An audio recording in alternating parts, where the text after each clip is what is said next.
Welcome back to the White Noise Podcast. I'm Ethan, joined by Gunpowder Gavin. Yeehaw! Howdy. And that's it. It's just us. And me behind the glass as well. Yes, Gavin is behind the glass for the first time, controlling the controls. So if it's a little wonky or a little crazy, or just amazing, or if he says exquisite way too many times, you know who's behind that. I don't think we'll have to worry about that problem, to be honest. And we're, episode 47 now? This is the first time ever? First time ever you're behind that I'm behind the panel. We just found out 10 minutes ago it's just going to be the two of us, and I was like, oh, this is the first time it's just the two of us, forgetting all about last week's phone call. It was a pseudo episode. This is the first time it's the two of us in studio. Let's go. And I think that's pretty cool. It's kind of crazy to think when we were thinking about the White Noise Podcast and planning it all, this is what it was going to be. It was going to be me and Gavin. And then Jacob jokingly said, oh, I can do the soundboard. Jokingly, mind you. He said it jokingly. And then, we actually, okay, well, let's build it around it. And then asked if he would actually be down, and he was down, and here we are. 47 episodes later. Joke is still going. So, yeah, it's been great. It's been a crazy week, crazy month. It's been a crazy year. It has been. It's been a crazy everything. Crazy life. Ever since 2001? 2001. That's as far back as I can remember, at least. Yeah, haven't been getting much sleep. That's what. Same. It's rough. Yeah. You gotta love that, not getting sleep at all during the night. Hate it. You wake up tired and you're like, I'm gonna go to sleep early tonight. And then early tonight comes and you're like, I'll go to sleep soon. And then 4 a.m. rolls around. Because it's your free time, You had a really long day, and then by the time you're like, oh, I have free time, it's 9 p.m., and you're like, I don't want to go to bed now. Nope. I want to use my free time on my phone and in then bed. You just get that burst hours of energy. And then you're super tired in the morning. And then we're year 6 of that now. Some point that's got to end. Some point. One can hope. I'm tired, boss. I'm tired, boss. And with that being said, let's throw down.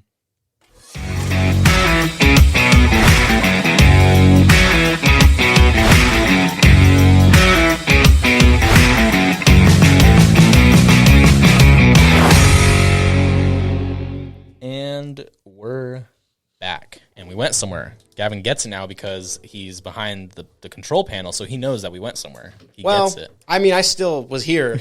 I don't know where you went, but I never leave. Always here. Always left behind. Let's get into the first and only thing I have on the docket today. The Darnell docket today. The didact. The parchment. The initial Black Panther reviews. Oh, yeah, the Wakanda Forever. Wakanda Forever. Also, sorry to interrupt. Last week I said that they chose a weird name to go for Namor with Kukulkan because I thought it wasn't water related. Yeah, Turns out it is water related. Oh, must have been something I thought then. Never mind, my bad. Anyway, good name pick. And it turns out, I did hear a lot of people talking about, oh, it's so crazy that he's now Mayan and Aztec related. I heard that the reason they did that was because Universal still owns the rights to Namor, so they had to change him just enough to where they wouldn't get sued. So, still a cool choice because I like Aztecs and Mayans and stuff like that. Anyway, whatever you were saying, Ethan, go ahead. I forgot what I was saying. The reviews? The reviews, right. Yes, so, the reviews. We'll start with old, not reliable Rotten Tomatoes, right? We get some gems in there. Shout out, Brett. Shout out. That's a good one. Yeah, that's a good one, Gavin. All right, real quick. Rotten Tomatoes has a initial critics score of 86%, which is actually a drop lower than last night. It was 94 last night. Really? Yeah. That's lower than I would have expected it to be. So it's at 86% with 167 reviews. Mm-hmm. So they have a little critics consensus. Said a tribute that satisfyingly moves the franchise forward. Black Panther Forever marks an ambitious and emotionally rewarding triumphant for the MCU. Okay. That's interesting. And then there's no audience score, is there? No, there is not, but there are people leaving reviews. They just don't verify them because they don't know if they've seen them. They're not verified reviews. Okay. but I'm seeing a lot of 5 stars and a lot of 1 stars, and that's it. There's no in between. I hate this. I hate when it's like that. It's like that for every new movie that comes out. And lately, it's just you have to form your own opinion on it. Yep. Just got to go watch it yourself. So that's on Rotten Tomatoes. Let's see what other review sites have to say. Ooh, I heard. So I'm just going to read headlines. Got it. If anything sticks out to you, then I can click on the article. This one says Indeed. This one says Black Panther Wakanda Forever review, an overtaxed sequel. Overtaxed? This one says a furious slow burn sequel. I'm going to take it these are the 1-star reviews? I don't know what these are. Okay. These don't seem very gleeful.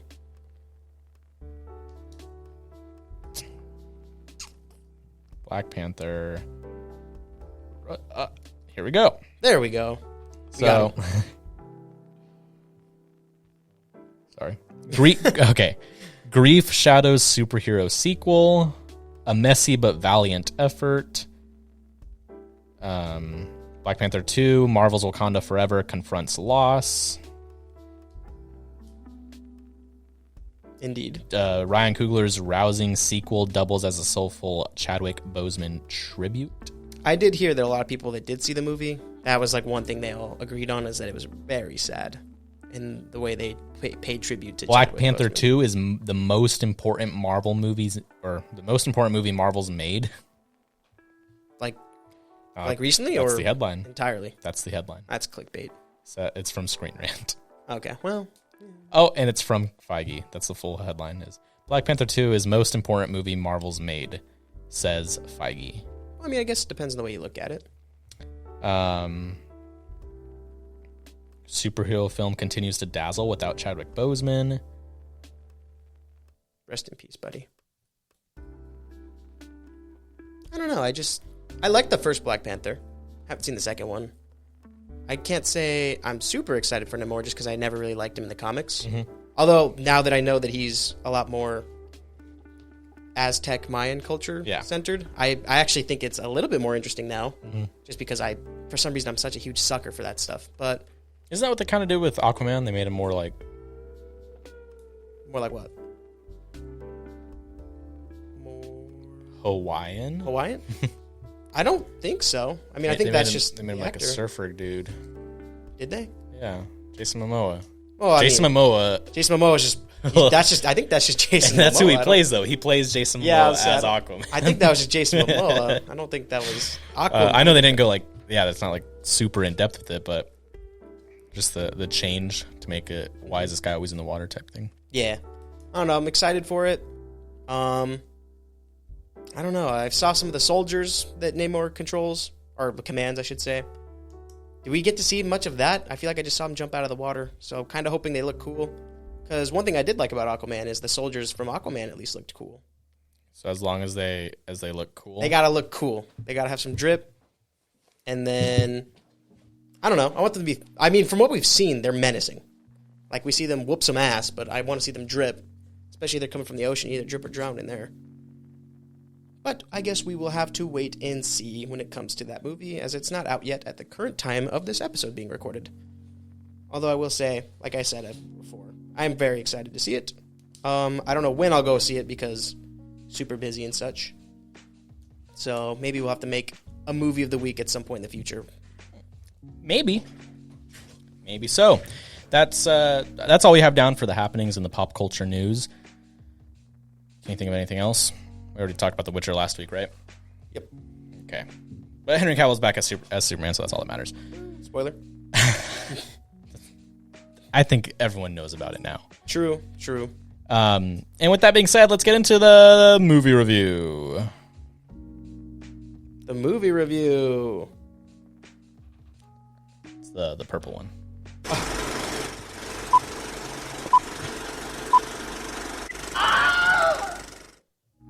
The movie review. So this week's movie was The Green Mile. Now, here's what I knew about I thought I knew what The Green Mile was about going into it. This is what I knew about The Green Mile. It was about a death row prisoner. I wasn't even sure if he was innocent or not, going into the movie. And his relationship with the guard. And I knew it took place at some point in the 20th century, in the 1900s. That's all I knew. So this is spoilers, by the way. Spoilers, just in case. At the hour mark, when Michael Clark Duncan grabs Tom Hanks by the crotch and heals his bladder infection and sparks go off from the lights and everything, this is the first time I see anything magical. I was like, maybe I don't know what this movie is about. Well, I thought it was hinted at that point that he was kind of supernatural. Something, but yeah, I had no idea. So let me read the synopsis real quick. Paul Edgecombe, played by Tom Hanks, walked the mile with a variety of cons. The mile referring to the death row. I think that was just a slang they called for it. He had never encountered someone like John Coffey, played by Michael Clark Duncan, a massive black man convicted of brutally killing a pair of young sisters. Coffey had the size and strength to kill anyone, but not the demeanor. Beyond his simple, naive nature and a deathly fear of the dark, Coffey seemed to possess a prodigious supernatural gift. Paul began to question whether Coffey was truly guilty of murdering the two girls. So, you got quite the spice. That's, really quick way to summarize a 3-hour movie. Yep, it's a 3-hour movie. And when we picked it, we didn't know it was 3 hours and 9 minutes. Nope. I was going to say, you texted me, what was it, 2 days ago? Texted you on Monday, yeah. Yeah, and it was like, hey, check the movie real quick. And I'm like, what? And I looked, I was like, oh, shit. Yeah, I was really, really upset about that one. But I did not care when it came to this movie. So that's the thing, too. With any movie this length, no matter how good, you notice how long the runtime is. Oh, yeah. And with this one, I think it's the only exception that I can think of where, while watching it, the time flew by. Yep. I was like, oh, wow, that happened really fast. I did check my phone a few times just because I was cooking food at the same time, so I had to keep, gauging how much time had passed. But had it not been for that, probably wouldn't have checked my phone at all, just because I was that engaged and captured into this film. It was a really well-done film. I liked the score. Mm-hmm. The score, it did such a great job of being somewhat cheerful, but then also being super sorrowful and all that. And it was just, damn, why do we keep watching sad movies? I think this is the first sad movie we've watched. So. What do you mean? Notebook was last week. This shit sucks, dude. Don't bring up the Notebook. All right, so right here, who did the score? Because it did sound familiar to me. This is the cast. So the score was done by, something else too. I didn't know it was based off a Stephen King novel. Oh, yeah. You didn't know that threw me for a loop. I was like, wait, well, what? Yeah, Stephen, that should have immediately, if you didn't know the ending, that should have given away. Damn, it's gonna be sad. Oh, Stephen King. Did he ever write any, happy novels? Happily Ever After endings? I don't think he ever did. Damn it, dude. Unfortunately. Such good stuff too. All of his other movies, like It and Christine, Carrie, they're all good, but it's just why do they gotta be? Why you gotta be so mean? Like, what happens? I want to know what happened to Stephen King. This man's grotesque. Everyone's got to die at the end of his fucking stories. Everyone. Or nearly everyone. And damn it if it's not one of the best movies you ever watched at the same time. Or books you've ever read. So, Thomas Newman did the score for The Green Mile. Let me read you some of the other stuff he's been the composer for. You ready? Mm-hmm. He was an orchestrator, uncredited, for Star Wars Return of the Jedi. That is pretty notable. He was the conductor for The Shawshank Redemption, which I know I wanted to watch as well. Also pretty notable. American Beauty. Oh. Music producer. Super notable. Monsters, Inc. composer. Ice Age musician. He did the keyboards for Ice Age. Hell yeah, dude. Cinderella Man. I don't know if you've seen that. He was the conductor in that. I don't think I have. Wall-E, conductor in that. Brothers, the one with Jake Gyllenhaal and... Oh, exquisite. There we go. Let's say this. He's got a great portfolio. And then he's been doing TV the past 10 years. He's the conductor for Skyfall and Spectre, 007 movies. Lots of Oscar-winning movies that he did music for. Saving Mr. Banks, that's another Tom Hanks movie. But, yeah, I mean... I thought it was great. The actual movie itself, let's get into the story. Okay. Obviously, during the time period, racial tensions were high, and I think they did a really good job in capturing that. Mm-hmm. And I mean, with Duncan, he's such a big teddy bear, dude. Mm-hmm. Every time he was crying or had a frown on his face, I genuinely wanted to reach through that screen and give him a hug, dude. Every single time it happened, I couldn't help but just be like, "Oh, it's okay, buddy. Don't cry." It's like, I got you. And he just did such a good job. I almost think it's criminal he didn't win the Oscar. What was the... I want to say... What was the whole Academy Award lineup for that? And then while you're looking that up, I want to note that I love Sam Rockwell as an actor. I think he's extremely underrated as an actor. I've seen him in a handful of things, but I think this was one of his best performances. Not knocking any of his other performances. This seems so much different and so much... I don't want to use the word effort, but he really shined and gave it his all in this movie. Oh yeah, they all did, dude. Oh, they all knocked it out of the park. So for nominations for the Green Mile, you have the Best Actor in a Supporting Role, which was Michael Clarke Duncan. You have the actual award for writing the Best Adapted Screenplay, and then you also have the Best Sound Mixing Academy Award. And then I believe that was it. I think it was only nominated for 3. Oh, and then you got the Academy Award for Best Picture, you know. That's something to laugh about, I guess. What did it win? Anything? Let's see. I think it did win. It won the screenplay, I believe. Best Adapted Screenplay? Yes. Oh, dude, I'm looking at all the movies it was going up against, and it's amazing that it was even nominated against these movies. I mean, South Park, Bigger, Longer, and Uncut. Oh my gosh. No, I'm just kidding. But you have Toy Story 2, which I guess not a lot of people like that much, but American Beauty, The Insider, Tarzan. Shit, you even have Star Wars, The Phantom Menace in here. Matrix. Even The Mummy. Yeah, it looks like The Matrix won a shit ton of stuff, with American Beauty winning some of the others. I don't think it won a single Oscar aside from... It was nominated for Best Picture, lost to American Beauty. It didn't win any of the soundtracks, except for being nominated for sound mixing. Yeah.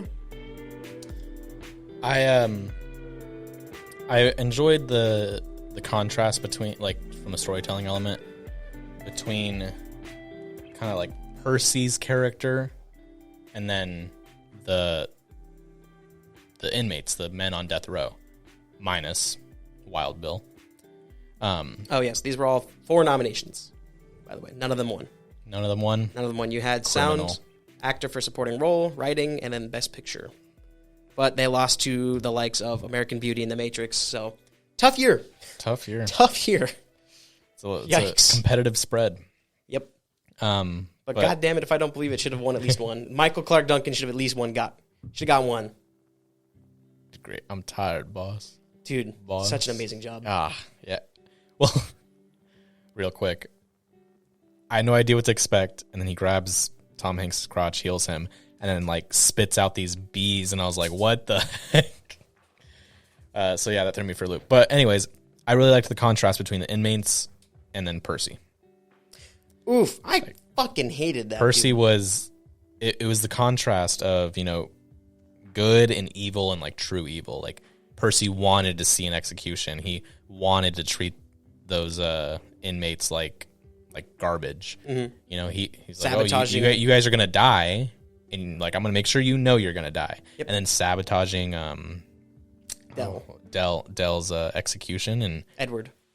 Wait, it was Dell. I thought his name was Edward. It was a long French name, but the first syllable in his last name was Dell. He was Del Rio, Delacour. That's what it was. So that was just the evil in that. And then after the whole Dell's execution and how even Percy's shaken up by it and kind of hits a breaking point, and they all give him crap for it, and like, you're out of here. Mr. Jingles. Yeah, I really like the theme of kind of... I always figured it was more about like finding humanity. Mm-hmm. Like what's really right, what's wrong type of thing. Yeah. Because, I mean, I think it's led to believe that this is an act of God type of thing. But, I mean, at the same time, it kind of leaves it ambiguous. Yeah. And it's their interpretation of it, their perspective of it. Yeah, and it all came down to, all right, well, what's right and what's wrong? You have Percy obviously being what's wrong, Tom Hanks being what's right. It's a simple story of good and evil, and they tell it in such a unique way. Oh, yeah. I got the feeling of like a play, like this could be done in a play format, kind of like the one setting most of the time, like 90% of the movie, it takes place on the mile. Yeah. And just all the characters and their interactions. I loved everyone's performance. Sam Rockwell, Tom Hanks, Michael Clark Duncan, David Morse, who played Brutus. James Cromwell played the Warden, who you might recognize him from Spider-Man 3. And I don't think I do. And you don't? Nope. He's Gwen Stacy's dad. Oh. And he's the Warden in The Longest Yard. So he's a Warden twice. A lot of cop movies. I know he's a cop. A lot of cop. The performance I really liked was by the actor Barry Pepper, who played Dean. He was the younger guy. Yeah, the one who stayed behind when they went to the Warden's house. Mm-hmm. The one that cried, and the one that cried the most, and that kind of hurt me a little bit. But I don't know. Like, this movie is so well done. It's 3 hours and 9 minutes, and I'll probably watch it again. Oh yeah, I've only seen Endgame once. I don't care to watch it exactly. Except like the last hour again. Exactly. Maybe the first 20 minutes. But beautifully done. You already mentioned the soundtrack. Yeah, super good. I think if you have a movie, especially a 3-hour movie, that makes everybody want to watch it over and over and over again. It's like, I mean, I guess you could make the argument for Endgame if you're just that superhero crazy, stuff like that. You can make that argument for Infinity War. Yeah, but it's like, for a movie like this, where it's just the human element. Yeah. I hate to sound like a film student, but my gosh, really artsy there. Really great job. They knew what they were doing, and damn, did they do it well. They balanced everything too. It had its dramatic moments, it had its sad moments, it had its funny moments. Yeah, I was gonna say there was a few funny moments. Just the way they interacted with each other, like Tom Hanks' character with his co-workers and everything. When Wild Bill first shows up. When Wild Bill first shows up, and they think he's drugged, and like Sam Rockwell, like, yeah, his character was awful, but he was the comedic relief in that tense, dramatic situation. He's like, "I'll be good, I swear," and then drags him into the finding out that he was the one that did the. Oh wow! I had seen bits and pieces of this movie, but I did not know. I didn't know that one, and just the scenes where he was talking to them. Oof. You didn't even have to really show anything for me to feel that disturbed and uncomfortable. And I think being able to do that, again, just I hate to keep saying it, but it's like they did such a good job. Dude. It's what they did show, the little bit to kind of like, okay, this is what happened. But what really sold it was Michael Clark Duncan and Tom Hanks' reaction to what they were seeing. Go ahead. Go ahead. I was going to say, it makes me wonder when he spits those bees into Percy's mouth, was like he controlling Percy to kill Bill? Or was it just like something Bill wanted to do on his own accord? Because, I mean, those bees like fucked him up. Yeah. Like, so it's like, what happened there? Like, I like to believe that was probably it was the tumor that he took out of Melinda. Yeah. So I was like, did he put the tumor in him? And that's what just caused him to go crazy? I think John Coffey's abilities in this movie are left kind of open-ended. Like, you don't know exactly what he can do. But something about Percy is the whole movie, they're like, oh, like, go work at the mental hospital, go there. And he ends up there. Up there. But, it's well done movie, beautifully done. I just hate that they couldn't explain that John Coffey was innocent. So you have the parents, saying like, "I hope it hurts" and stuff. I'm like, and that's what they do that to get an emotional reaction from you. It's like, as Tom Hanks, how do you not turn around and just be like, "This isn't the right guy"? Tom Hanks shaking his hand. Yeah, I'm surprised they didn't do anything of like the audience reacting to that, but I'm glad they didn't either because it was Tom Hanks or Paul and John Coffey. It was their moment. And beautiful movie. Yep. And I'm gonna watch it again. Hopefully. It made me look at my dog because my dog's getting old. And I was like, yeah, especially with Mr. Jingles you also is the talked old. about that too. You talked about your fear of getting old. Dude, yeah. Oh, that's got to be one of my biggest fears is getting old. I don't want to do that. So watching this movie just reminded me. Same thing with The Notebook, when it opens up with an old person talking.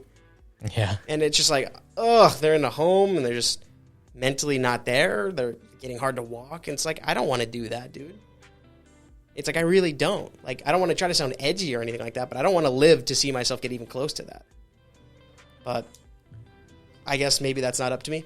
So. Oh, it's up to you, but depending on what happens. Depending on what happens. I don't know. That's definitely a fear of mine, though. I hope medically. It's sad. It's just watching The Notebook and this movie back to back and seeing that. Seeing your brain just self-destruct. Like, and the worst part about all of that is you don't even know what's happening. So it's just everybody else is impacted. Everybody but you is impacted at that point. Because to you, you have no idea what's going on. God, that's so fucking horrible, dude. I can't see why anybody would want to go through that. But I feel like we've had very depressing 2 weeks here now. So, yeah. Ethan, what would you give this movie? This movie, I'm going to give a 94%. That's close to mine. 95 for me. This movie was... Yeah. I don't want to give it 100 because I don't think any movie is strictly 100. Yeah. But I can't think of anything that I would have done better that would have made this movie any more. Nope. I can't even say, if it was shortened down. Like, no, like they literally couldn't have made this movie any shorter without it losing some of its impact. Us giving it a 95 and a 94 means there's that 5 and 6% that we have to critique. So one thing you didn't like about the movie. And I'll open up because I don't want you to steal it. Okay. It is and I don't know how the book is because it's based off a book, but I find I've noticed it's a trend and a common trope, especially with this era of movies, of opening up with whoever the movie's about when they're old. We saw it in The Notebook. We saw it in this. We see it in Saving Private Ryan. Another Tom Hanks movie. And those movies came out within like 5 years of each other. Mm-hmm. And I think it kind of takes you out of the actual story. Yes, the person the movie opens up on is the narrator and telling the story, and it kind of breaks up. Like, I think that's my part of it. Like, I'm really invested in Paul and John Coffey, and then you cut away and go back to like Paul when he's older telling the story or something. I think it did that maybe once or twice in the Green Mile, but in Notebook they cut away to them a lot. I could see that in Notebook, but in Green Mile, I just feel like because they didn't do it as much, I couldn't have. But that would be my critique of it, and I know that's just a creative choice, so it's not like it makes the movie awful, which is why I still give it a 94%. But definitely, probably one of my favorite movies. It'll definitely, I'll add it to the list, the current list I'm making of my top 100 favorite movies. It'll probably be in the top 11. Top 11. I have to agree with that one, to be honest. Like, maybe next week I'll be able to think of like, what did I not like about the Green Mile?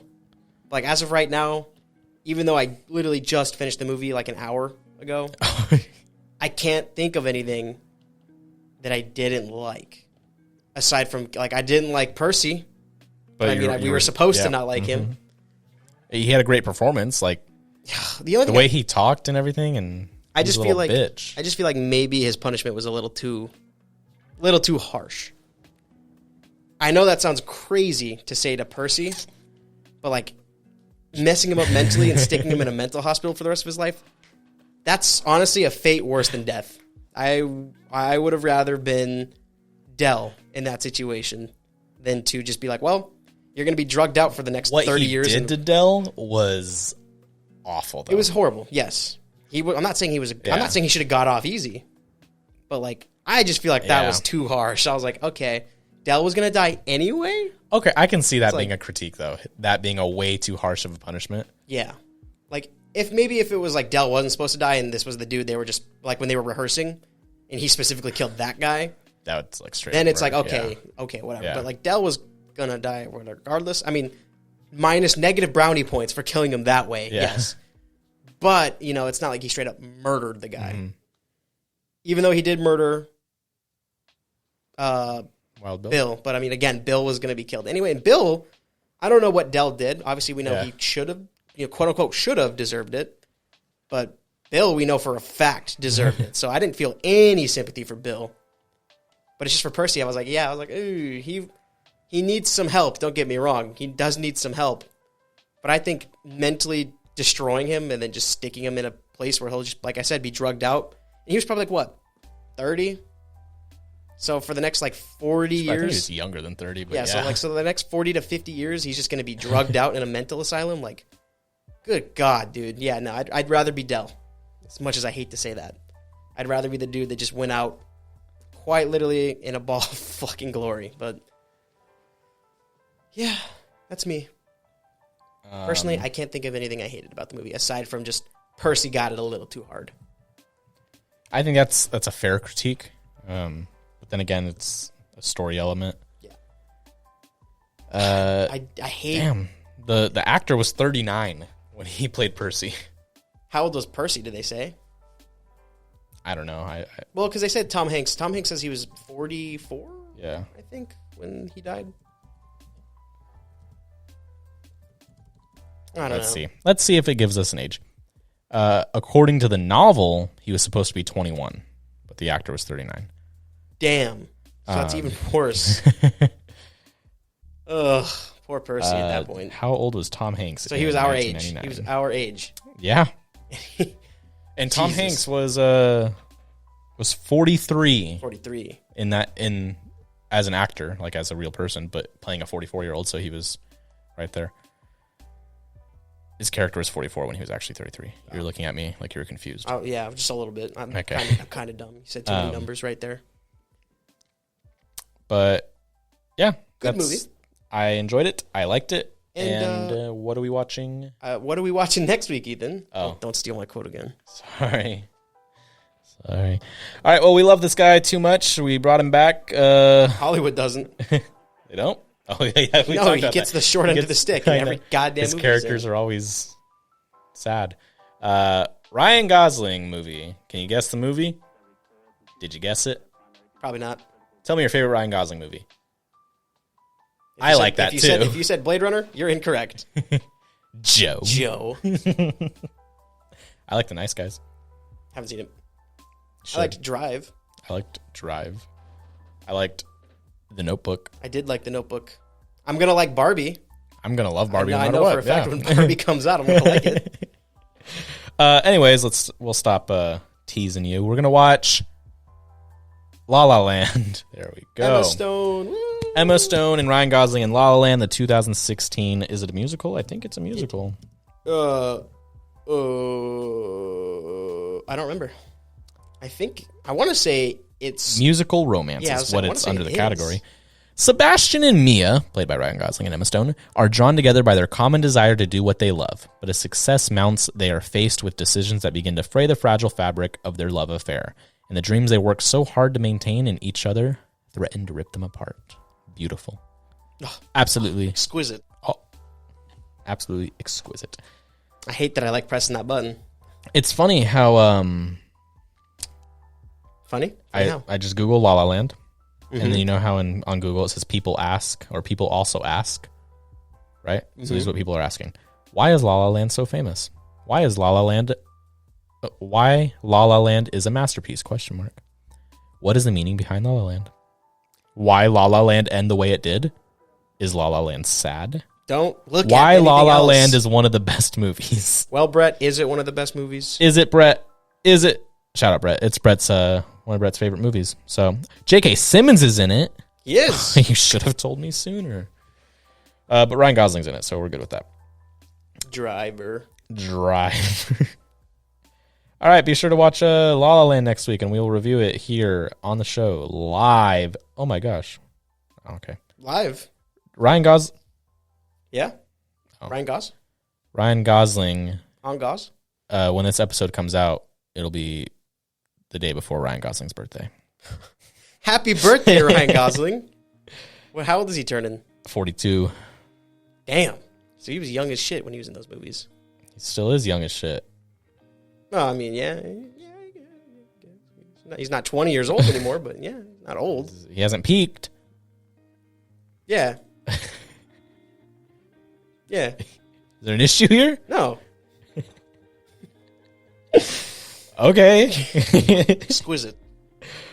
Oh yeah, he's with Eva Mendes. You know that actress? Huh? I've heard that Eva name. Mendes. She's in Hitch. She's Will Smith's romantic interest in Hitch. She's in The Other Guys with Will Ferrell. She plays his husband. The other Ryan Gosling movie? She's in Training Day, Denzel Washington's girlfriend. Oh, okay. Wow, she's in a lot of damn movies. Yeah, they've been together since 2011. Good for you. You know what? Oh, exquisite. Good for you two. I hope you guys have a great birthday celebration for Mr. Gosling. Yeah. Oh, Ryan Gosling was also in Remember the Titans. Never saw it. Okay. So yeah, La La Land for next week. Ethan, you feel that? What do I feel? It's feeling like grainy. Oh, yeah. All right, let's get into the static. Welcome to the static. Sorry. I was looking at all the... I had a cool segment into that, movies. but you kind of just ruined it. So Sorry. It's whatever. I'm sorry. Oh, he was in The Notebook. Oh yeah, he was. I think La La Land will be like the last of his popular movies. I heard The Nice Guys was popular. Well, I've already seen The Nice Guys. Oh. Well, I haven't. Ethan. Okay. I guess Crazy Stupid Love. That And is- The Big Short. I haven't heard of that. Have you seen The Big Short? Nope.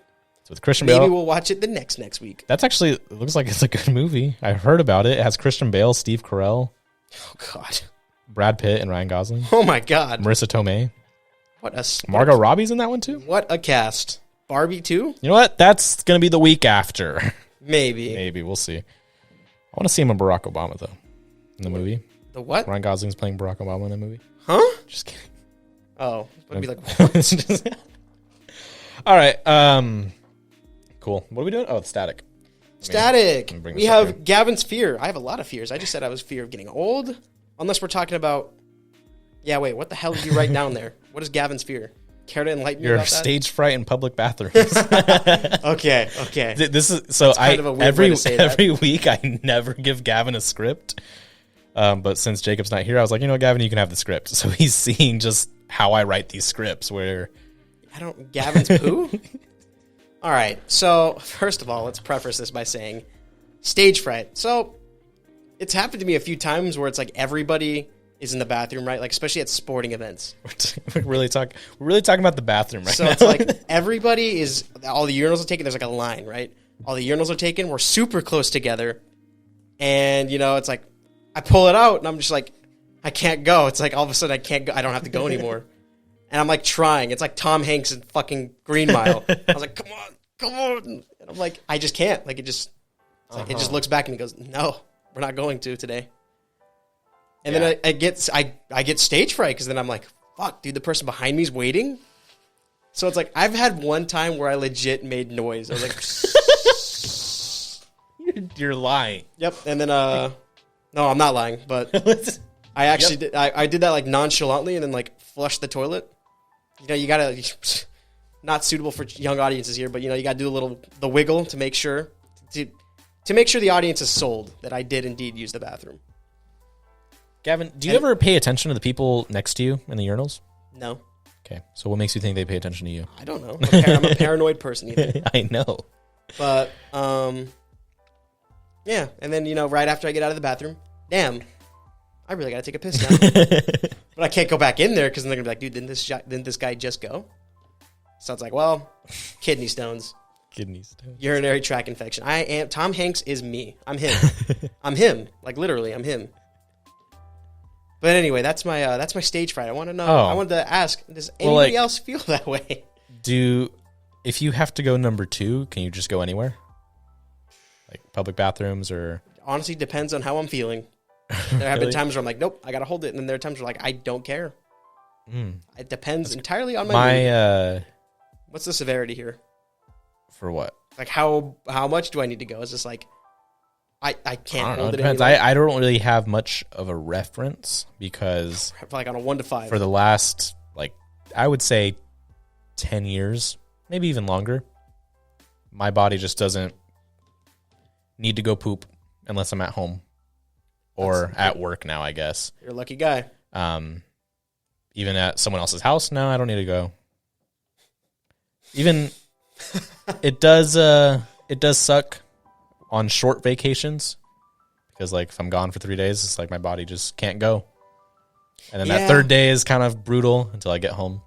You know, man, it's just and then when we moved into the dorms, it took me like 2 weeks to adjust. Really? Because it was a public bathroom, right? So I was drinking a lot of coffee, so it didn't take me long. Like a day, maybe 2. No, it took me a long time to adjust to that.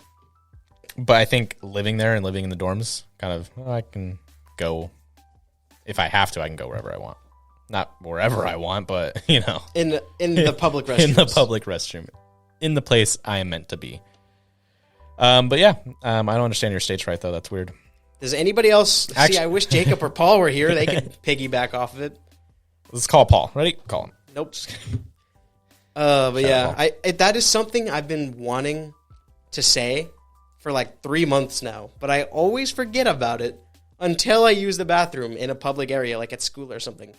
And I'm like, oh, I've been wanting to say that on the podcast. Do you get that a lot then? Stage fright? No, it's not. It's when it's like packed. Yeah. But if it's like, there's like 1 or 2 other people in there, it's not that bad. Okay. But if it's like packed, it's like, it's got to be coming out the moment I get to that urinal or something in order for it to go. Otherwise, it's not going to happen. You could try to force it all you want, but it's not going to happen. Okay. So yeah, that's me. Please, somebody agree with me. Yeah, leave your comments down below if you agree with Gavin or if you think he's weird. You don't got to say that part. Okay. Leave your comments right now. Oh, and then on my way over to the podcast, I have my windows rolled down because it's colder out, so I don't have the air conditioning on. Yep. And there's this group of people looking at me as I'm turning one of the streets because I'm in the neighborhood. Mm-hmm. And I'm just like, what the fuck are they looking at? They're just staring at me, right? And I kind of give them a glare back, and they're just kind of have their head tilted. Let me try that again. Their head tilted at me like I'm weird. And I'm like, okay, what the hell? And then I look back at my radio, and I have all my songs shuffling, right? I didn't realize I was a minute and a half into Baby Shark playing loud as fuck. And so from their perspective, they just saw this dude in his car at 9 p.m., window rolled down, looking like grumpy as hell at somebody, and all you could hear was Baby Shark, doo. So that's pretty funny. Yeah, then after that, I rolled my window back up, and I'm like, oh. You're just dogging them, like, what are you looking at? Yeah, I was like, what? That's funny that you have that song downloaded. That's the part of the story. Well, when I would babysit my niece and nephew, they liked that song. When my niece was really little and she would cry all the time, a song that would calm her down is the Office theme song. She'd stop crying when she heard that. The Office theme song, the Imperial March, or yeah. What? So the Office theme song, the Imperial March, or a Moana song. The Imperial March. Yep. That's scary. Darth Vader. That is scary. She had a stuffed rabbit that when you press the foot, it would play the Imperial March. I think Paul gave that to her when she was 2. Shout out Paul. Shout out Paul. The Imperial March. Again, that's a little scary. I think it's cool. You don't think it's cool? No. It's a dope song. You're disrespecting John Williams right now? No, it's a good song, but the meaning behind it isn't really meant to be calming. In fact, it's supposed to be the other way around. Well, she likes it, and she's also kind of a lunatic, so maybe she can resonate with that song. Yeah. You play that song, she's like, "Oh, me, it's literally me." She looks at Darth Vader and goes, "That's me. I'm Jacob's him." daughter. Jacob's not even here. All right, let's get into this next section here. I really wish we had a third person to kind of be the tiebreaker, but let's just let's get into it. So, Gavin, go ahead and propose your question and your all right response. Okay, so looking at this here, I've been thinking about this question for a while. Ethan, do you think that humans as a species are apex predators? Or as some people would even refer to us as the apex predator. In case nobody knows, an apex predator is simply just an animal or a species that has no natural born predators. So for instance, I think a hyena is an apex predator because nothing naturally just hunts a hyena. Will a lion kill a hyena and eat it? I mean, sure, if the hyena fucks with it, but it's not going to go out of its way to go hunt and kill a hyena, right? Yeah, are we arguing are humans considered apex predators by the would you consider one? I'm going more opinionated here. Opinionated, not if I search up "are humans apex predators" and it gives me an answer No, I want it more opinionated. Okay. I really don't think we are. Not the scientific response because I just Googled it. Well, for the record, I guess let's go with what Google says. What does Google say? So are humans an apex predator? Humans are not considered apex predators because their diets are typically diverse, although human trophic levels increase with consumption of meat. Oh, that was me slamming the table down in victory. I win. But then here's this that says humans are apex predators. Well, Google said the other way around. So are humans considered apex predators? Yes, we are. Okay. So I think it is kind of debated then. So you're on the side that they are. I'm on the side that it would be considered humans are apex predators. And before we go in and argue this, let's get the definition of an apex predator, right? Right. Because you already say the meaning, but let's give. So apex predator. Okay. I don't think a human would be considered this. An animal atop the food chain, preying but not prey. I mean, I would say. So atop the food chain, preying but not prey. So are humans prey? I don't think any animal naturally hunts us, no. Exactly. There you go. However, apex predators... Okay, so here's my thing. You put a human up against, a normal, raw, naked human by themselves, no weapon, throw them up against a bear. Except Paul. Throw them up against a bear. Paul can take it. A polar bear? Paul's got that. I think he's got it. I think realistically, you throw a normal... No, and here's I don't mean to cut you off. Go ahead. Actually. I'm just saying... There is a lot of conditions that need to be met in order for the human to be the top of the food chain, whereas all these other animals that actually are apex predators, they got what they got when they came out the fucking womb. You know? Exactly, and I think that's the important distinction of makes humans the top of the food chain. The apex predator is we all started at the same place. Think about humans just starting out butt naked in the woods, right? Yep. And now look at humans now. So. Same starting points, but we developed so much more to where we created the equipment to be able to hunt a bear and kill a bear. And I still think that it's because we need that extra help that I don't think... Whoa. How is it extra help when it's man-made? Are we going to give the... Man-made. Are we going to give the spear... It's man-made. Is the bear going to get a spear? Man-made. What does that mean? That's the thing. It's man-made. Man made it. It is in the man's inventory, the man's arsenal tool belt. So is the bear going to get prep time too? The bear's had thousands of years of prep time. It hasn't created civilization and weapons. So I'll give you that. Humans have better intellect. But without prep time, and again, without so many different conditions to be met. That's like saying an alligator without teeth? Nope. That's like... Humans are born... Well, humans actually aren't born with teeth. But well, they do. But I don't know. They are born with teeth, but they're not there. I don't know what that is. But I don't know. I'm not a biologist. But... Or physiologist. What is that? Anatomy? Anatomologist? Just say biologist. That's the same Human answer. Scientist. I'm not one of those. But I think if you're going to give all of these trinkets and all these buffs to humans, okay, well, the bear is also going to get a spear. Okay, you're going to take 3 humans against the bear. Okay, cool. The bear gets to have 2 bears too. And then it's it's not fair anymore now all of a sudden? What the fuck? I think it should be... Whatever you got when you came out the womb versus whatever they got when they came out the womb. And I think if you can't hold your own... A human versus a bear. Yep. Right? Unless you're fucking Beowulf, you're not... I don't know if you're going to win that one. But I think saying... To the death, are of course. humans apex predators? Yes. When you say that, I think you have to look at humans across the entire spectrum. I'm talking like peak civilization. Humans. Peak humans. I'm talking We're even talking about that. I'm talking humans that were bred. Like, these are... these are like the Spartan soldiers. These are the survivors. These are, like what's the saying? Like strong men create good times. Yeah. These are those strong men. These are the Spartans. These are the Vikings. These are people. I'm not talking about people from today. People today are weak as shit compared to Spartans. Compared to anybody before Master Chief. Internet. Pretty much, yeah. Master Chief. Master Chief, on the other hand, he'd fuck up a bear. But to be fair, he was genetically altered. So that's not fair. I think the whole thing is what makes humans different from any other living being on Earth is the intellect, is the ability to, like, the weapon arsenal, the building civilizations and structures and everything. Mm-hmm. So when you say humans are the apex predators, yep, I would say yes, they're apex predators. You put a human, just a raw human, against a bear. It doesn't have to be a bear. Put him up against a tiger or a bull, exactly. Or an ox. You do that, and yeah, the human dies. Loses every time. But you're taking a grain of salt from a whole bowl of just human evolution, human civilization. Whoa. No. I'm taking humans at their base form. Yeah. At their base form. That's at fair. Their base, but saying are humans apex predators?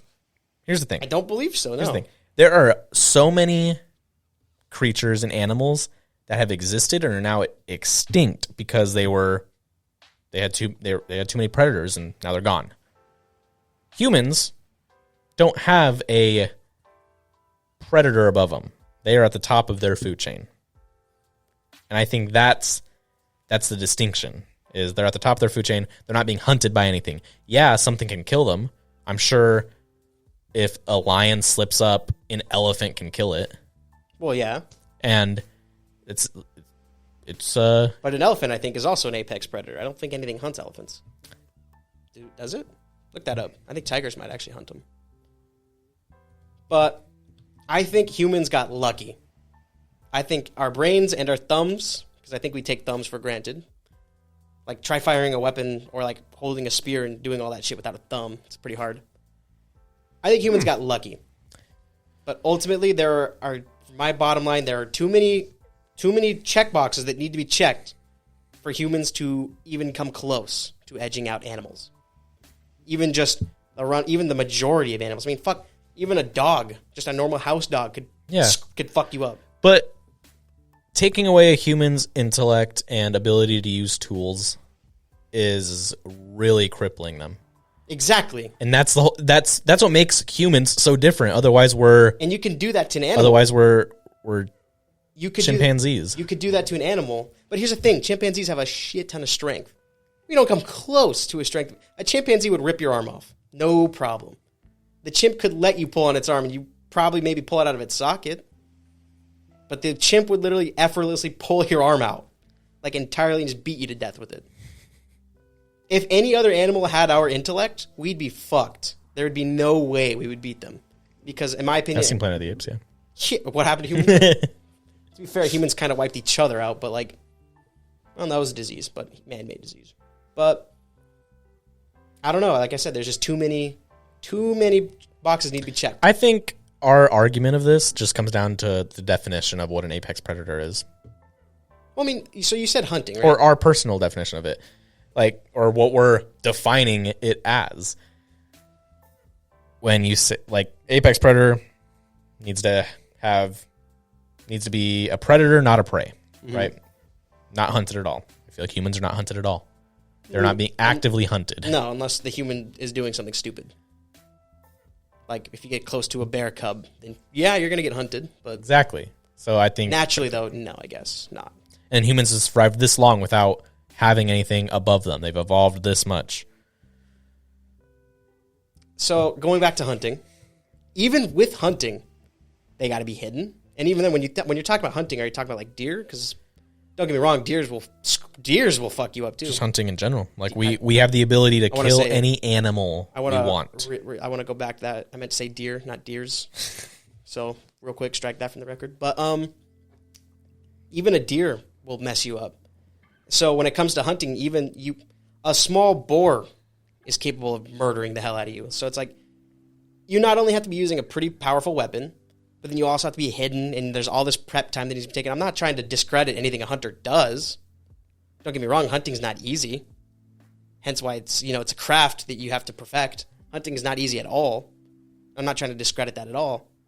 But I'm just saying, like, try doing that with like a spear and rush up to the animal and do it. But it's also like rush up to the bear and try to kill it one-on-one with a spear. Like I don't know if that'll go. It's also humans have the intellect. Take away the tools, take away the evolution of it, right? Mm-hmm. Humans have a significant level of intelligence above any animal. That's what makes them.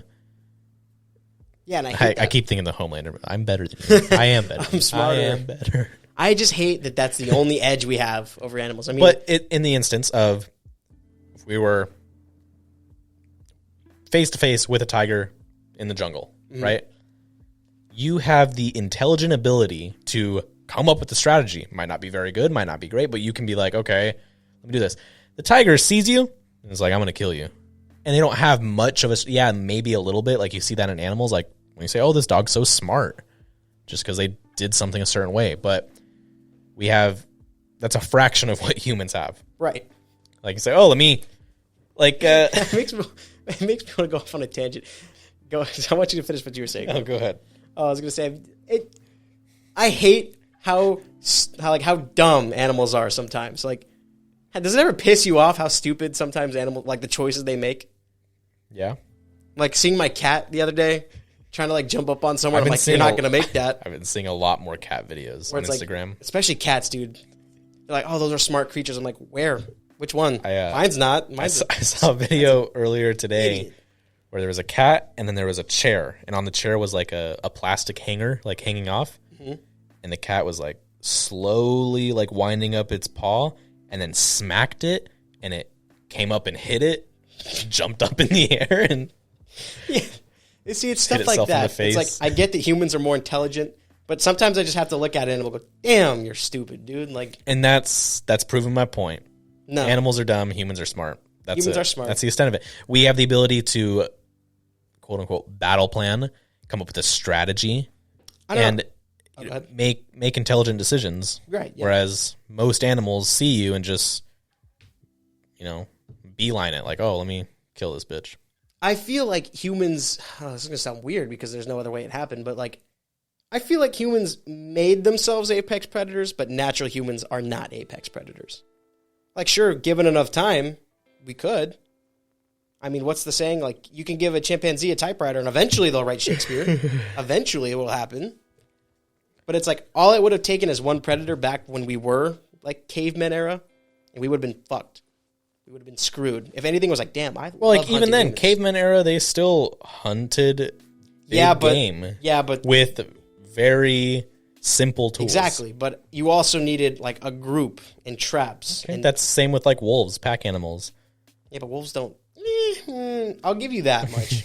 But wolves also don't use weapons. They have their teeth as freaking weapons. We have teeth too, Ethan. Not like a wolf. We have to make up in a lot of That's categories. What I'm saying. We have intelligence, but that's it.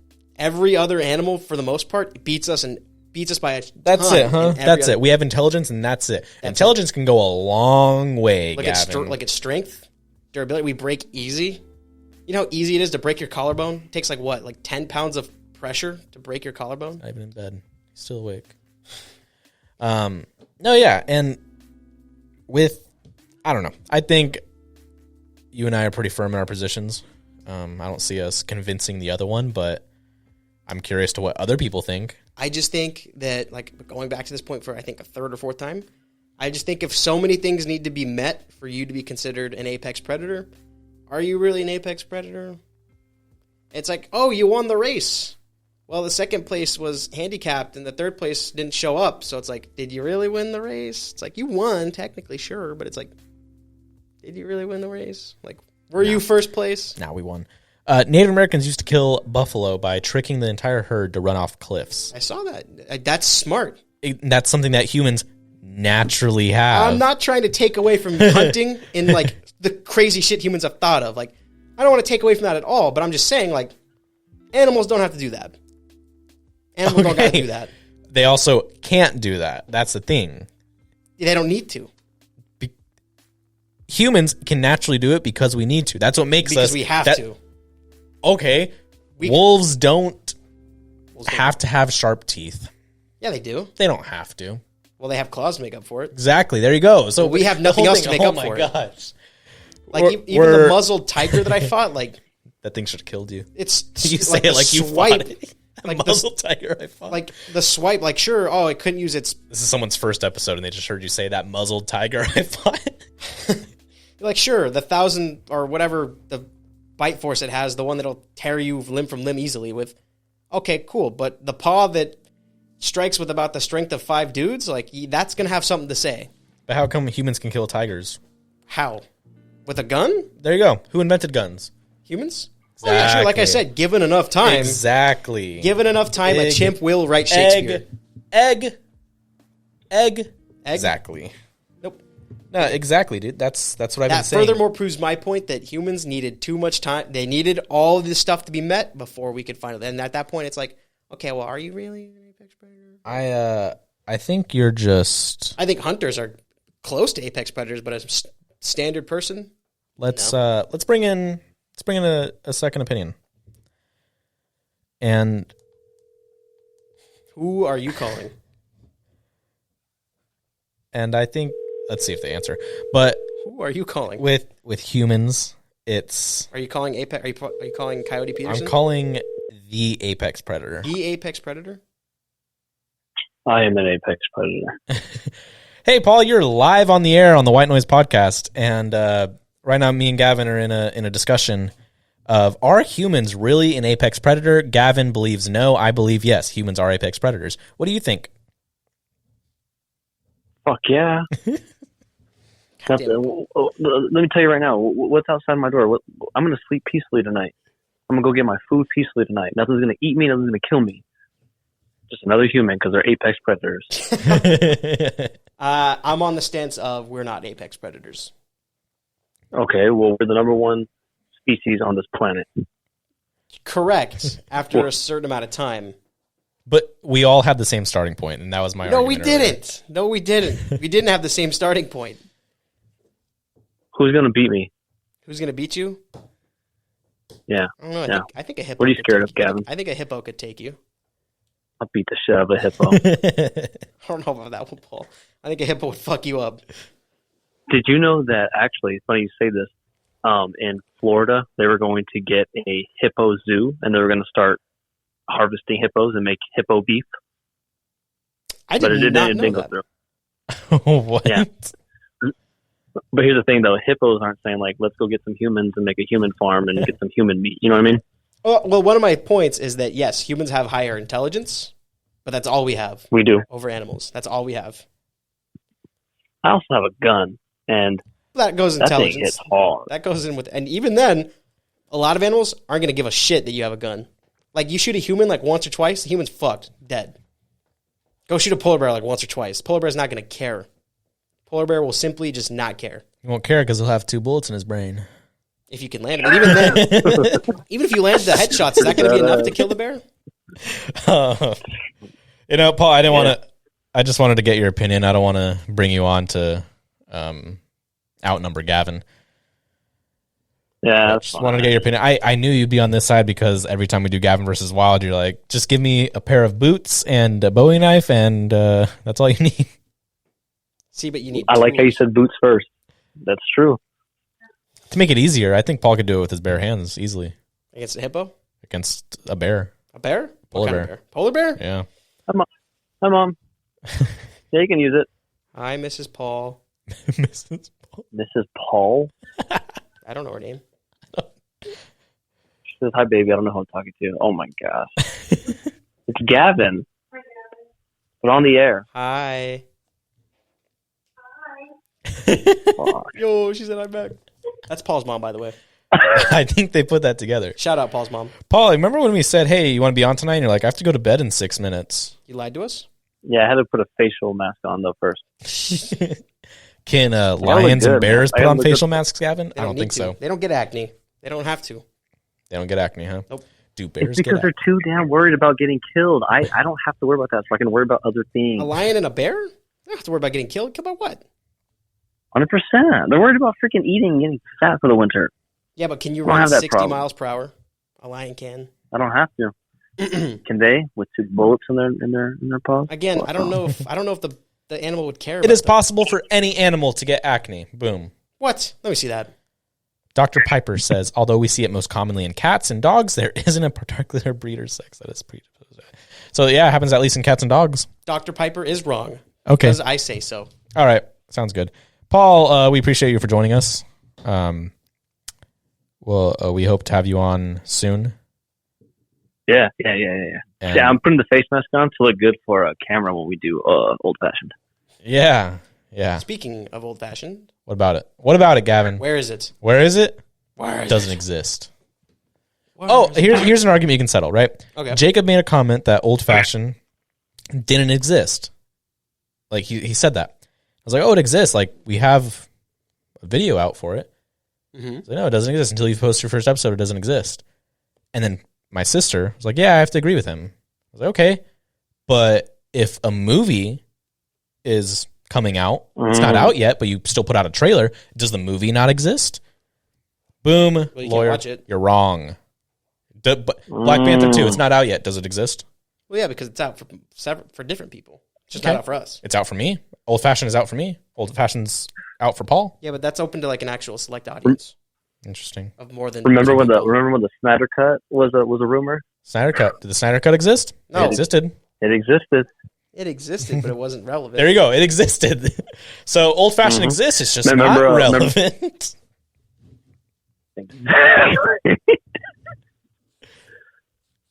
We win, you lose. Fuck off. What was that? Nothing. All right, cool. Paul, thank you for joining us. You want to say anything to the people before you leave? Love you guys. Watch Old Fashioned. All right. Yep, you heard it here. Go down in the link in the description to go to watch the Old Fashioned. Oh, exquisite. There you go. Happy that the phone call worked. Cool. Yeah, it's great. All right, Paul. We'll see you later. You would know that it worked if you watched the last episode, Paul. I'm going to bed. Yeah, that's right. Bye, Paul. I don't know if you know, but that was Paul, guys. I don't know if you've ever heard from him or anything. Anyways, let us know down in the comments below. What do you think? Are humans apex predators or not? Let us know what you think. Give us your reasoning behind it. What is the line that's just, oh, this is the reason why we are or why we aren't? And speaking of humans versus animals, let's get into a little Gavin versus Wild. It's been 2 weeks since we had our last one. And Ethan, how did I do against that polar bear? With the flamethrower. You had the flamethrower, Yes, and you won 68% to 32%. And I figured this would happen just because, to break it down as simple as you can, you think polar bear, you think cold, ice, like ice bear. And then that is what Gavin with a flamethrower, fire beats ice type thing. I think that's what the general audience would go for. Like, it's a flamethrower, but okay. Fire does beat ice, Ethan. But fire also doesn't instantly kill. Yeah, fire beats ice just as like steel, rock, and fighting does. Oh. Pokemon meme. I don't. Yeah, whatever. Anyway, continue. I don't pay attention to Pokemon. Yep, so the 2 weeks ago, Gavin came out triumphantly. Victorious. Against the polar bear. So this week. Nothing stood a chance. This week we are going to do, what are we going to do, Gavin?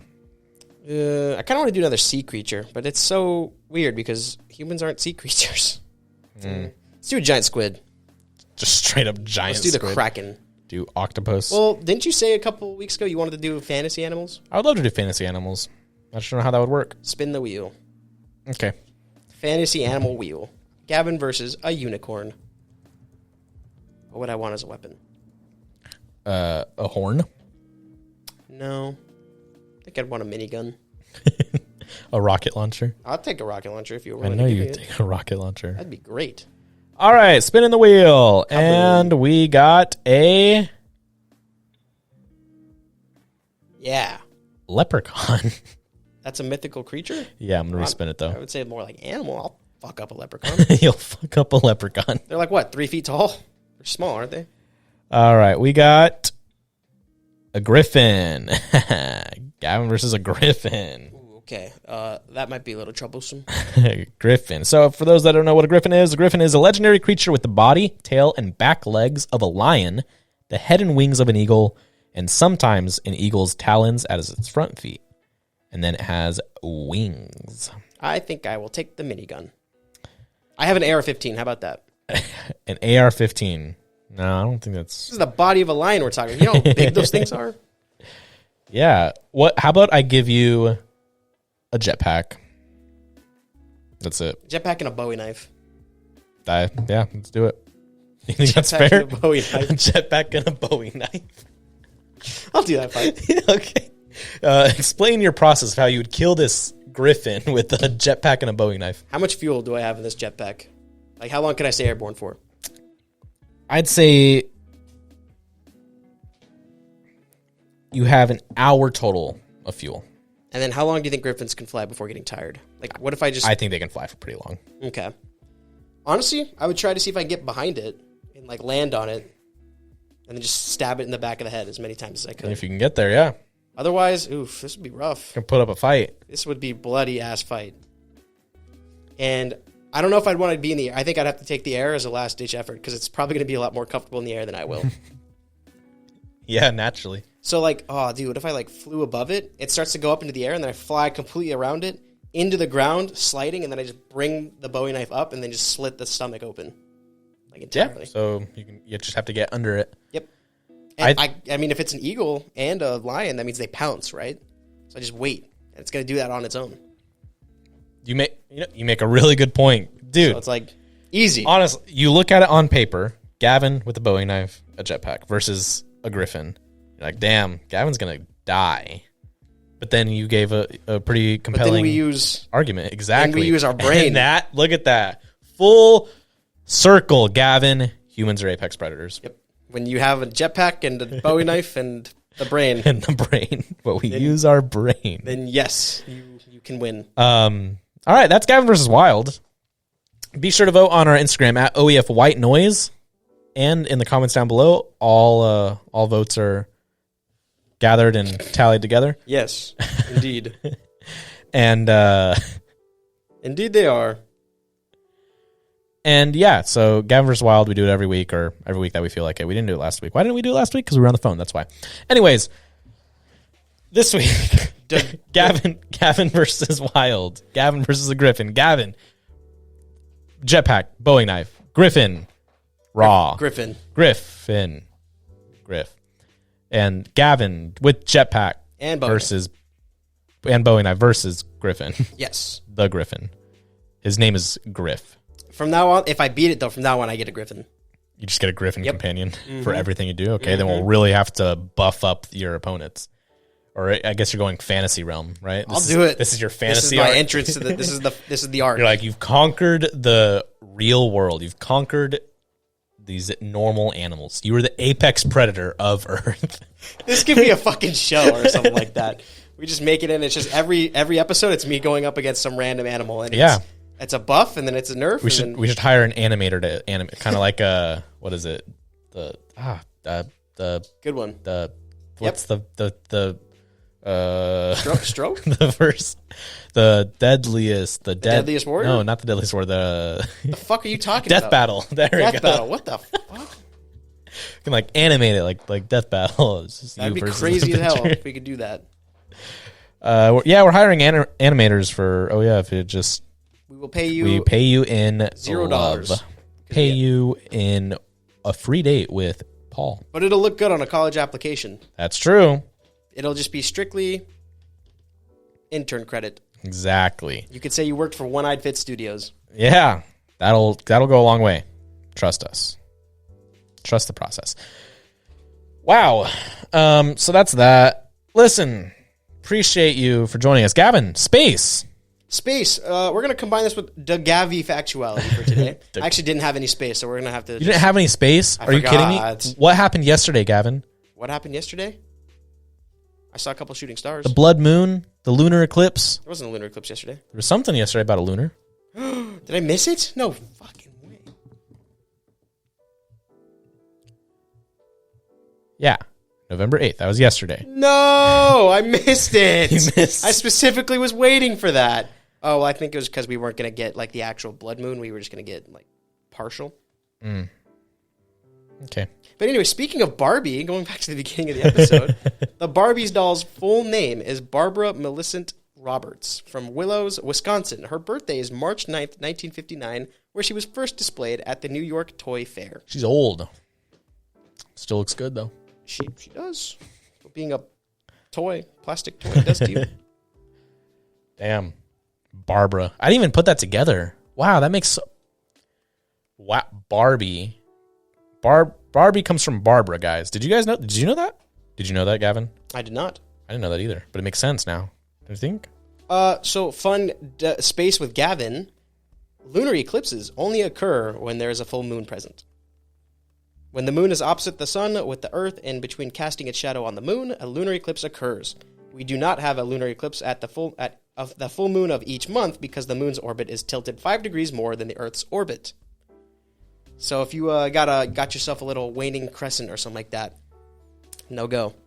Only when full moon. This is by treehugger.com. I have no idea if that's true or not. We should create a whole series of you just Neil deGrasse Tysoning it. I think he might know a little bit more than I do. Just a little. But it'd be funny with you. True. That would be pretty funny. I'll read his tweets. I'll try to do the best I can to impersonate him. Okay. I don't have his deep macho voice, so it wouldn't work. That's okay. I think you just be yourself. True. There's nothing. Hey, nothing better than being yourself. Yeah. Unless you're not Neil. Unless you're not that great. Unless you're not Tyson. Unless you're like Wild Bill. Unless you're like, well, yeah, in that case, it'd be great if you weren't like yourself at that point. Not going on. Anyway, Ethan, where can they find us at? I'm confused. I'm hearing this podcast, but I don't know where to find it at. Good thing you can go to... You can go to our YouTube at One Eyed Fits. That's where we're at on YouTube. And follow our social medias, which is just Instagram at the moment. And we do have a TikTok for the old-fashioned to prove that it exists. Tell you what. Here's my promise to all 3 of our audience members right now. When we go camera, I will make TikTok pages. I'll make a TikTok page for this account. And I will do popular TikTok trends in order to boost our page. I will hold you against that. I will totally do that. Hold you to that. Because I've been seeing all sorts of TikTok trends. I'm like, how would I put this into One-Eyed Fits terms? That's just like memes you could make that we've done from the podcast or whatever. Anyway, in order for this to be met, we got to do full camera. And can we get at least 2 more subs? At least 2 more? I know. We told you guys we'd do it if we get to 100, but no. Okay. We just need can somebody at least just make like 2 more accounts? Wave God, make 2 more accounts. Wave God. Please. Shout out Wave God. Shout out Wave God. All right, cool. So and on Instagram we are at on Instagram we are at OEF White Noise, OEF Studios, and at the Old Fashioned Pod. So be sure to follow us there. Leave a comment on our YouTube for a chance that it might get read on the next episode. Last week, on our last episode that we did through the phone, where I called Gavin Gav me through the phone, great nickname. Yep. We didn't have any comments last week, so you guys are the worst. How many views do we have? 3? 2? At least 1. Hopefully at least 1. Hopefully. I don't even say it out loud. I don't want to say it out loud either. For those, okay, let's get real for a second. For those of you that are listening, all 2 of you, all however many of you, we appreciate it. Joe, we do it for you. Not Joe. Joe's banned from the show. True. Shadow banned. Because that way he still gives us a view, but he doesn't know that he's banned. Exactly. No, we appreciate you guys for joining. We are working on a ton behind the scenes. It's just we also are preoccupied with the stuff that actually makes us money. So true. We're doing the best we can. Stuff is pretty important. Just a little. But we have a lot going on behind the scenes, and just stick it out a little bit longer, and I think you will be thoroughly surprised of the outcome. And yeah, we appreciate you. With that being said, Gavin, song of the week. What you got for us? Song of the week. Coming at you with some more Ghost. We have Which Image by Ghost. Which Image by Ghost. What year did that come out? 2018. 2018. So go to check that out. Go to our Instagram at OEF White Noise to vote for Gavin versus Wild. It's a good one. The first fantasy animal. Let's see if Gavin becomes victorious, or if not, he gets, then we got to go back through training on more Earth animals. Exactly. So you have to go down to like insects or something. Yeah, we got. I want to fight an avian, so that's why when you said griffin, I'm like, okay, like how would I fight an eagle or some shit like that? That's true. Yeah. Pterodactyl. Does this count extinct animals? Does that count? We can do that. Like that'd be pretty hard. Woolly mammoth. Yeah, because at that point we go into Herculean tasks. Why are they extinct though? Exactly. Did an asteroid wipe them all out? Nah, humans killed them all. I think humans came around a lot later. Nah, they killed them. For like millions of years ago. They killed them. Okay. With that being said, we really appreciate you for joining us once again. And we will see you next week. Gavin, close us out. Thanks for joining us, guys. I think I'm going to go. Turn it up. That didn't happen. We're going to do that one more time. Okay? Everybody stay with me now. We're leaving now. Ethan, you shut your fucking mouth over there, Ethan. And I think I'm going to leave. Hi.